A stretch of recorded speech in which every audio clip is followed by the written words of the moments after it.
over the weekend, Mraz went to Target and brought Taylor along. Danielle was not with him. And there was a man in the parking lot, and he said, do you want to buy a sound speaker? It's an $800 sound speaker. He offered it to Mraz for $300. Now, at this exact moment, you and I both know that sound speaker is either stolen or there's no sound speaker in that. Nobody has an $800 speaker that they just want to sell to you for $300 that's still sealed unless it's stolen or not really a speaker. Mraz knew this as well because he had been had before, the same type of scheme, 12 years ago being had by a guy that was selling him a surround sound system. So Mraz knew he didn't want to buy it, knew there was nothing in the box of worth, and said no. This guy hounded him so badly walking into Target that eventually Mraz relented, handed over $40 out of his wallet, knowing that he was just giving it away, and took the speaker. Threw it into the trunk of his car, didn't want to tell his wife that he had been had, basically out of guilt or discomfort. We talked about it on the show yesterday because Mraz, that was his trash.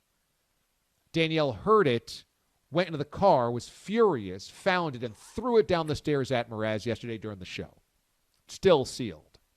Mraz is going to unbox this quote-unquote speaker coming up here in moments. So live unboxing, kind of like an exciting pack of baseball cards from the 70s or something, or a brand new pair of Jordans or something like that. You can watch at watchda.com. That's available on any device or on Twitch. What's in the box? Now, before we do this, Amos is in Tennessee, and he's got a warning for Mraz. Amos, good morning. DA, good morning, sir. Mraz, brother, this is a dangerous game you're playing. For all we know, this thing could have been stolen during the riots this summer from some store, and us on Twitch are talking about it, and Tazer, and specifically, seems to think there might be some of that anti-theft paint spray that will shoot out. And so now, not only are you messing with legality troubles, but now you're risking danger to your health. And I don't mean to bring your daughter into it, but this would have been a great example for you to show her what a responsible consumer would have done in that scenario and say no. So, Mraz, best of luck to you. I hope you give it away to some high school, maybe for their weight room or something, in the name of the DA show or something like that. Give it to the Salvation Army. Okay. Thanks, Amos, for your concerns. Well, if it's a working speaker, this is the ultimate egg on our face. If this ends up being of some value, then Mraz actually didn't get swindled. If it's a working speaker, will you use it or will you donate it to somebody? If it sounds crystal clear, if the whatever off chance they've slipped a real one in here, I would think I got the steal of the century for $40. So yeah, I'll use it. Plug it right in. Let's go. Are you worried about the anti-theft spray coming out? No, I didn't realize that was a thing, so I don't think I'm concerned. The only thing I would say is I'm not sure a 1-year-old would fully have understood the life lesson of what a consumer would do in that spot. She's more concerned with basically grabbing every potato chip bag off the rack when I push it through the store. And in one of those, again, quirks in the universe's fabric that you go, is this really happening? The name of the company of this speaker is Danone Acoustics, and their logo is DA. I mean, you couldn't make it up. Now I'm starting to think you planted the driver in the parking lot for the bit. Now I'm starting to be concerned. Danone Acoustics, DA. It's designed in Denmark, and it says quality tested, 100% guaranteed on the box. Guaranteed to do what? I'm not sure. But all right, let's do it. Let's do the live unboxing here on the DA Show. All right, I'm going to cut these little, whatever you call them, things off. All right.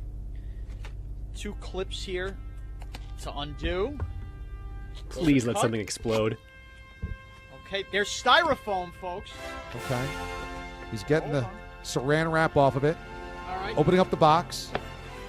We have directions. It comes with directions. Okay, that's a win. It's a win. It's another box in a box. Box in a box. With another DA logo. Danone Acoustics. I think there's a real soundbar in here. He's giddy. There's more styrofoam. This is real styrofoam. It's a sound speaker. Okay. Hold on. We're unwrapping the plastic. There's a speaker here. But there's no wires. It could be wireless. No, because there's no power button. It's just a rectangle. There's no power button or wire input. It's just a rectangle that looks like a speaker. Is it heavy? It's heavy. It feels like it should be a sound bar. So I have the instructions here. I thought maybe some wires or something in here. No. And the first thing it says is this Danone Acoustics product is warranted to be free from defects. And I have a 3-year warranty with the company that doesn't exist. So that's good. But, no, there's no power button and nothing to put a wire in. Batteries? Is there a battery compartment? Nothing?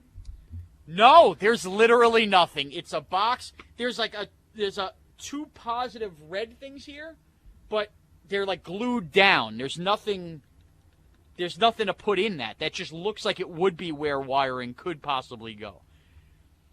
Wow. So it is literally just a box with the weight of a speaker, but there is no buttons on it.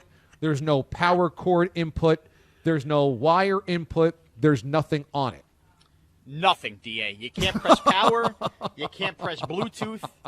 It's literally a waste. It's a paperweight. I have bought a paperweight that looks like a sound speaker. Incredible. So there is a factory in Denmark or probably China or Taiwan or Vietnam or something that is just pumping out boxes that are made to look like sound speakers to be sold on the black market for marks like you. I'm starting to think this was probably built in Holbrook, New York, and not in Denmark, though, DA, would be my guess. I don't think they've shipped these over from Denmark. So, yeah, I mean, I guess I'm going to read the instructions and see what they say to do with no power button and no wires, but I got a feeling we ain't testing sound. I guess I plugged in an extension cord for no reason. So we can't even test the sound. We have no idea whether the actual sound works. Yeah, we can't test the sound because there's no sound. And you know what? Now that I'm feeling this, you know where you have like the speakers with the felt that goes over, the main side? Yeah. There's not even an impression where a speaker would be underneath. They just lined felt over a plastic black box.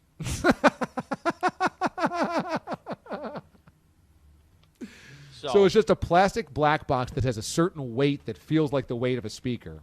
Yes, but there's clearly no speaker underneath that felt. And there is no input, output, power cord, anything that you could plug it into. Nothing. So I could pack it up back in my car, hope I get scammed again, and try to return it with scammers. I'll see how that goes. Or I can make the best of it and just turn it into a bicep curl weight.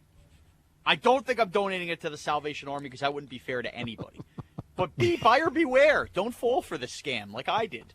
Again, good thing you talked him down from 300 too. Imagine you paid all that money for a box. Oh, I would never, but there are people doing that. That's why I'm a public service announcement. If you want a $300 paperweight, by all means, do it. It ain't gonna play sound. What is the number of dollars in your wallet that you would have said no to? Because he just said, "Give me whatever is in your wallet," and you ultimately had $40. How much would have been too much to give that guy? Okay, I guess when I got north of 50, I would have had a problem. Like, to me, I looked at 220s. And again, my game there was I want this guy away from my kid. Like, just get away from me. I knew I was getting scammed, but anything just to make it stop. I just wanted the incident to stop. That's why there's the police. Yeah. I mean, they were nowhere to be found. So I gave him the 220s in my wallet. That was it. It makes me realize, again, how you talked about how you want just cashless in the stadiums. I'm going cashless from now on. I don't even want to be in a scenario where I can hand somebody cash. And they're certainly now not getting in my car because I learned that lesson. Well, yeah, 12 years ago, you let the guy get in your car and drive to the ATM with you. I'm surprised he didn't want to look over your shoulder at your passcode. I mean, wouldn't have found much. Those were the subway days, but nonetheless, I emptied out my savings that day for a surround sound. So this guy says, "I'll take whatever is in your wallet." You know it's a scam. You just want this guy to get away from you, buddy. You open up your wallet, there's $60. Do you give him the $60? It's easy for me to say no as I'm holding something without a power button.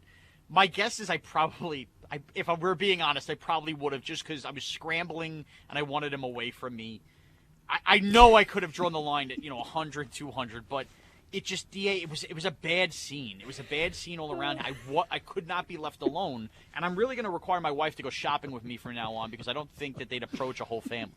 And if you had $100 in your wallet, you might have been hesitant to give him $100, but you probably give him 60 of the $100. You're right. I probably give him something. I have to give him something at that point. I mean, he did rob me, with the caveat being, I'm going to give you something while I rob you, and this is what he gave me.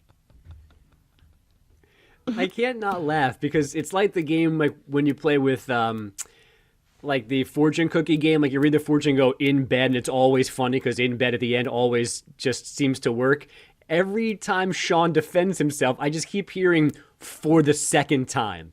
For the second time I fell for this. And it's just that much more hilarious that all of these things happened again. We've all been swindled once, but it's a rare company to have the same thing confuse you again. I didn't fall for it again. I knew it was happening. You did! You gave it's not him falling money. For it. It's allowing it to happen so the situation just ends. That's what happened. And in the end, the styrofoam is probably worth more than what I'm holding in my hand.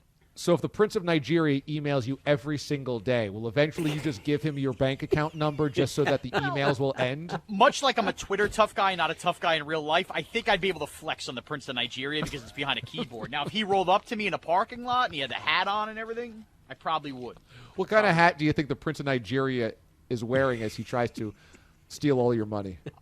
I'm just picturing, because I only just watched Coming to America 2, like the hat that Martin Lawrence is wearing, like one of those roundabouts, got like diamonds on it. That would be my guess. By the way, full-blown instructions here. Haha, we got you for the second time. It warns with the plastic not to suffocate on it, so it does have a warning, so they're not held liable. You needed that. Yeah. Well, the win here is that there's no anti-theft device. There's no ink that came out of it. There's no cops that are immediately racing to your house right now. The bad news is you have right now a weighted box. That's it. So what do you guys think? Do I put it in the garbage? Do I use it as a weight? Or do I actually throw it back in my car and hope I get accosted again, and then I play it back? Yeah, I would just think throw it out. Having it in your car is just going to suddenly be the aha moment that they're like, oh my God, this guy's on to us. So I think what you do is you place it outside at Blob's Bar, and you act as though you have a Danone sound system right next to the pool, and have people, you're just going to play your audio anyway out of the normal TV, but you have a talking point, and it looks like you have the Danone acoustics. Okay, that's the play. And by the way, Kaplan has now wrote in our G-chat that it's Bluetooth automated, and he's sending one from eBay. Cap, I could tell you that they're not making these all the same thing here, buddy. There's not even anywhere on here close to allow for Bluetooth. Should you at least read the... There's not even a power cord. Yeah, I mean, that's probably the biggest issue, but maybe just read the directions to see what what it tells you to try and do. There's no directions. It's just about hazards and abnormal smells. It actually doesn't even give you directions in it. Oh, really? So there's no actual directions in the white guide. No. They give you like a fancy diagram with a DVD player and a TV, like with a bunch of arrows pointing at things that don't exist in the back of this speaker. I'd give it away at Here are Bob's the instructions. 1, open the box. 2, be embarrassed. 3, throw this out. Unreal. You got to keep it as a totem. You have to keep it as a conversation piece. Everybody at Blob's Bar this summer, you got to tell this story. It's amazing. I was held at gunpoint. I knew I was being robbed. They gave me this as a thank you gift for taking my $40, everything out of my wallet. I think what I'm going to hold it on to is the next time we have a good bet, I think the loser has to try to sell this on the street, and then immediately when it's sold, tell them it was a scam and give them their money back. But the idea of being through that situation and trying to sell this to somebody, I think, is the play here for a DA show bet loss. That's what I'm going to go with. Can we ask Milkshake to sniff around the box and maybe figure out what the scammer had for lunch before he took your $40? Well, it does have a little hint of cigarettes and Heineken, so I don't know. She had a good time. We found out earlier in the morning that the first time this happened, 12 years ago, around the 2008 Super Bowl, Mraz specifically remembers wanted to buy the surround system for the Cardinals Steelers Super Bowl. That was, I believe, February 2009. He actually agreed to $150, didn't have it, said, I'm going to go to the ATM to go get it. And the guy said, I'm going to drive with you to make sure you don't scam me. Now, I don't know what the scam was going to be.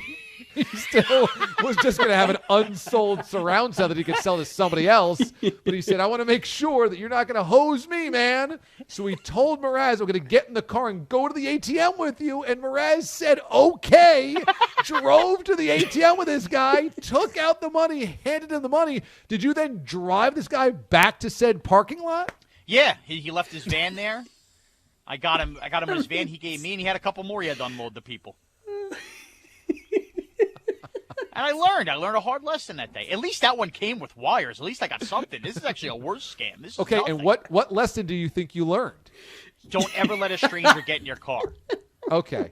So you avoided that this time around, but you didn't avoid the ultimate lesson of don't give the stranger money for nothing. Exactly. And now that I think about it, this guy scammed me in a parking lot with two different banks, so he probably did handpick this parking lot on purpose. Maybe you shouldn't get in the car. Next time, Mraz is going to hand the keys to the guy. Here, man, you can just take the car. You can go to my ATM. Here's my PIN code. I'm going to wait here and do some shopping at Target. Come back and get me. There's the surround sound in the car. Trustworthy.